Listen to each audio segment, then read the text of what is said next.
Awalnya Lina Muherji dilaporkan atas pelanggaran Undang-Undang ITE karena konten di akun media sosialnya. Saat ini kasus tersebut terus diselidiki polisi dengan mengumpulkan alat bukti dan keterangan ahli, seperti ahli pidana umum, bahasa, dan ITE. Direskrimsus Polda Sumsel menerangkan, konten yang dibuat Lina mengandung unsur kejahatan konvensional dan tidak termasuk pelanggaran Undang-Undang ITE seperti yang dilaporkan pelapor. Penistaan agamanya masuk, tapi yang undang-undang ITE-nya tidak masuk. Jadi 156A itu, pasal 156A itu adalah penistaan agama, tapi kejahatan konvensional. Kalau yang dilaporkan awal adalah kejahatan undang-undang ITE. Iya, perbuatan melawan hukumnya sama, tapi medianya berbeda. Yang satu konvensional langsung, yang satu melalui ITE. Gitu.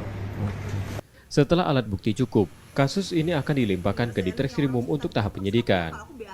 Reski Oktora, Kompas TV, Palembang, Sumatera Selatan. Keluargaku. Maafkan aku ya, cuman konten kok. Udah.